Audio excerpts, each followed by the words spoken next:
Hey scholars, we are now going to be working on number 17. And again, we're just going to try to do this step by step and try to help you work through it. Again, fast forward me to the end if you want. It works pretty easy.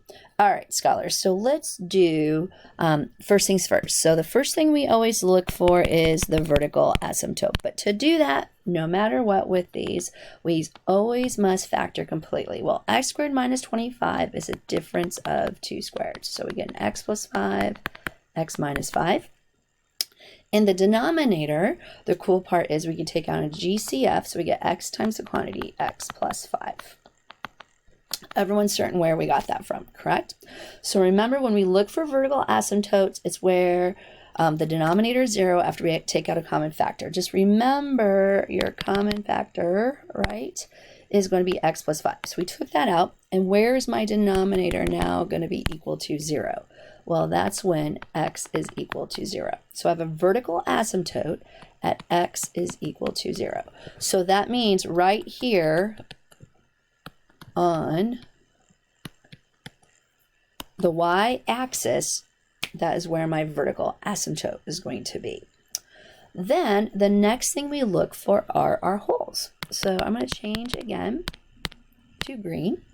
And remember, the holes, okay, got to change here, is where we have the common factor.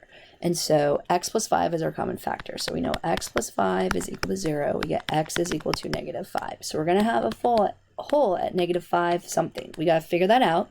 We're going to plug it into the simplified expression, because once we take those out, this is what you get, right? X minus 5 over x. So we plug in a negative 5. So we go, okay, negative 5 minus 5 all over negative 5. That's a negative 10 over negative 5, and that gives me a positive 2. So I have a hole over at negative 5, 2. Not the greatest location, because of course, wouldn't you know, I have my values there. All right, so negative 5, 2 would be about right here. So far we've got a vertical asymptote, we got a hole. So what's the next thing that we're going to look for? We're going to look for zeros.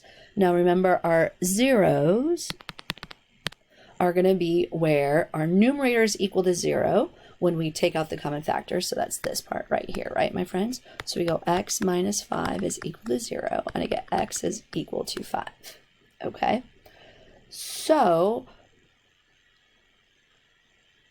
my 0 is at x equals to 5. So that's at 5. So I go over here, I'm going to add 1. So it's going to be right here at 5.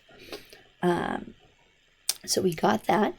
Now the next thing we got to do is going to figure out our horizontal asymptote. Now remember, our horizontal asymptote happens with our ratio. So we look at our leading coefficients. All right. So here's my leading coefficients. This time they are equal to each other. And so remember the 3 scenarios, and I would keep your notes close for this right now, is when the degree of the numerator equals the degree of the denominator, you use the ratio of their coefficients. Well, guys, that is 1 over 1. So I get y is equal to 1 over 1, which is 1. So I have an equation of my horizontal asymptote is at y is equal to 1. So we should be pretty good at kind of figuring out where this looks. I'm guessing, let's just use gray here real quick. It's going to look something like this. And I'm looking pretty good, like probably going something like this, right? But here's the thing. Why don't we use other points to help us be a little more accurate with graphing this one? Like I'm going to pick 1 and negative 1 for 2 points to help me do this. So I'm going to go through and I am going to pick the following points. I'm going to do 1, okay? So I plug into my reduced already function because we already simplified out common factors, and I'm going to go 1 minus 5 all over 1. Well, that gives me a negative 4. So I'm over here at 1, negative 4, so that's another point. So guys, we're pretty accurate on this side, and I can go, oh, that's probably going to look something like that. Well, let's try another one, okay? Let's do another point on the other side. I get negative 1. I'll make that a little bit bigger so you guys can see it. Okay, so I'm here at -1.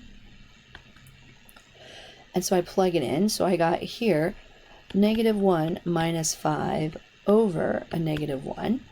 Well, that gives me a -6 over a -1. And so that would be a +6. So this would be over a -1, +6. So I'm somewhere close to being like right there.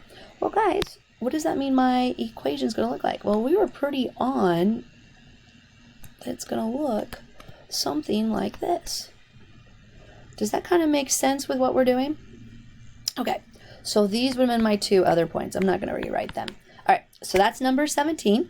We're going to pause the video, and then I'm going to go do the other ones.